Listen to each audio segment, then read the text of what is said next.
नमस्कार दोस्तों, आज मैं आपको बताने वाली हूँ एक बहुत ही पावरफुल बुक के बारे में जो है the mountain is you, transforming self sabotage into self mastery by Brianna Wiest. ये बुक लिटरली आपकी लाइफ चेंज कर सकती है अगर आप सच में अंडरस्टैंड कर लें इसके कॉन्सेप्ट्स को। सबसे पहले समझते हैं कि ये माउंटेन क्या है एक्चुअली। ब्रायना वीस्ट कहती हैं कि हमारी लाइफ में जो सबसे बड़ा ऑब्स्टकल है वो कोई एक्सटर्नल एनिमी नहीं है, वो है हम खुद। द माउंटेन इज यू मतलब जो पहाड़ है आपके और आपके ड्रीम्स के बीच में वो आप खुद हैं। ये एक मेटाफर है जो एक्सप्लेन करता है कि कैसे हम अपने आप को सबॉटेज करते हैं, अपने सक्सेस में बैरियर क्रिएट करते हैं। राइटर का मेन पॉइंट ये है कि हम ऑफ्टन अपने वर्स्ट एनिमीज होते हैं। हम कॉन्शियसली चाहते कुछ हैं लेकिन सबकॉन्शियसली कुछ और कर देते हैं जो हमारी प्रोग्रेस को रोक देता है। ये कॉन्ट्राडिक्शन ही सेल्फ सबॉटेज कहलाता है। बुक में ब्रायना एक्सप्लेन करती हैं कि सेल्फ सबॉटेज एक्चुअली लो कॉन्फिडेंस या सेल्फ हेट्रेड की वजह से नहीं होता। ये एक डिफरेंट पर्सपेक्टिव है जो बहुत इंटरेस्टिंग है। According to her research self sabotage होता है क्योंकि हमारी सबकॉन्शियस माइंड में कोई अनफुलफिल्ड नीड होती है जो क्लैश करती है with that we consciously want. For example, अगर आप वेट लॉस करना चाहते हैं लेकिन फिर सबॉटेज कर देते हैं अपनी डाइट को, तो मे बी सबकॉन्शियसली आपको इमोशनल कंफर्ट चाहिए जो आपको फूड से मिलता है। या फिर अगर आप करियर ग्रोथ चाहते हैं लेकिन अपॉर्चुनिटीज़ अवॉइड करते हैं, तो मे बी आपको सेफ्टी की नीड है जो चेन से थ्रेटेंड फील करती है।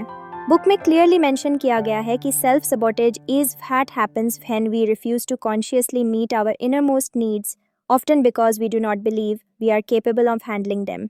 ये कोट बहुत पावरफुल है क्योंकि ये एक्सप्लेन करता है कि प्रॉब्लम कैपेबिलिटी की नहीं है, बिलीफ की है। ब्रायना ने बुक में डिटेल में बताया है कि सेल्फ सबॉटेज के क्या क्या फॉर्म्स होते हैं। प्रोक्रास्टिनेशन सबसे कॉमन है, जब हम इम्पोर्टेंट काम को डिले करते रहते हैं। Negative self talk another major form है जहां हम अपने बारे में नेगेटिव थॉट्स रखते हैं कॉन्स्टेंटली। अवॉइडिंग अपॉर्चुनिटीज़ भी एक पैटर्न है जहां हम अच्छे चांसेस को मिस कर देते हैं फियर की वजह से।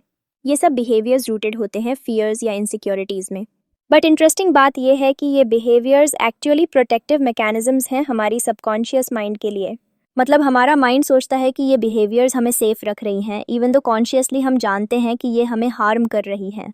बुक का एक बहुत इंपॉर्टेंट कॉन्सेप्ट है कोएग्जिस्टिंग but conflicting needs.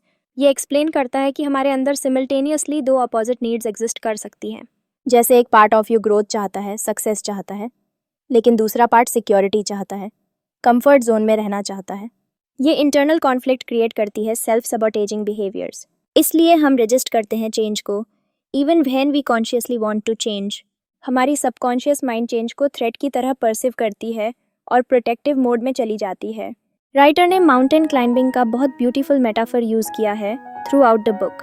Just like a real mountain is formed by geological pressures and forces over time, हमारा इंटरनल माउंटेन भी फॉर्म होता है life experiences, fears and unmet needs से। And just like climbing a real mountain requires preparation, courage or persistence, conquering our internal mountain also requires same qualities. When you reach the top of a mountain, तुम्हारा perspective completely change हो जाता है। Similarly, जब तुम अपने internal obstacles overcome कर लेते हो, तुम्हारी life का perspective totally transform हो जाता है। ये metaphor really helpful है to understand the journey from self-sabotage to self-mastery. Book में repeatedly emphasize किया गया है self-awareness की importance. फर्स्ट स्टेप है टू रिकॉग्नाइज करना कि तुम कैसे खुद को सबॉटेज कर रहे हो। विदाउट अवेयरनेस चेंज इम्पॉसिबल है। ब्रायना सजेस्ट करती हैं कि हम ऑब्जर्व करें अपने पैटर्न्स को, अपने ट्रिगर्स को, अपने डिफ़ॉल्ट रिएक्शंस को। She provides practical exercises to increase self awareness, like journaling about your behaviours, noting down when you feel resistant to positive changes, observing your internal dialogue. ये exercises help करते हैं to identify the root causes of self sabotaging behaviours. Book में clear road map दिया गया है transformation के लिए। पहले तो एक्सेप्ट करना पड़ता है कि हम सेल्फ सबॉटेज कर रहे हैं, देन अंडरस्टैंड करना पड़ता है कि व्हाई वी डू इट, क्या अनमेट नीड्स हैं जो बिहाइंड दीज बिहेवियर्स। फिर कॉन्शियसली मीट करना पड़ता है उन नीड्स को in healthy ways. For example, अगर इमोशनल कंफर्ट चाहिए तो फूड के अलावा कोई हेल्दियर कोपिंग मैकेनिज्म फाइंड करना। अगर सिक्योरिटी चाहिए तो ग्रेजुअल स्टेप्स लेना चेंज की डायरेक्शन में rather than avoiding change completely. ये प्रोसेस रिक्वायर्स पेशेंस क्योंकि ईयर्स की कंडीशनिंग ओवरनाइट चेंज नहीं होती।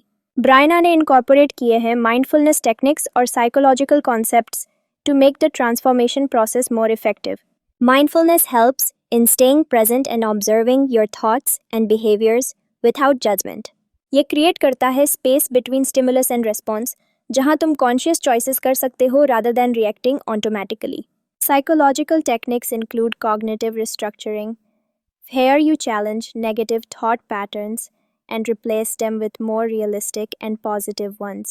बुक में प्रैक्टिकल एक्सरसाइजेस दिए गए हैं for implementing these techniques in daily life. One of the strengths of this book है कि ये takes a holistic approach to personal growth. Brianna recognise करती हैं कि ट्रांसफॉर्मेशन सिर्फ मेंटल लेवल पे नहीं होता, but emotional and spiritual wellbeing भी इम्पोर्टेंट है। She emphasized self-care as a crucial component of the journey. Self-mastery का मतलब सिर्फ self-discipline नहीं है, but self-compassion भी है। Treating yourself with kindness जब तुम mistakes करो, understanding करना कि growth एक process है, not a destination। ये approach make करता है the journey more sustainable and less overwhelming।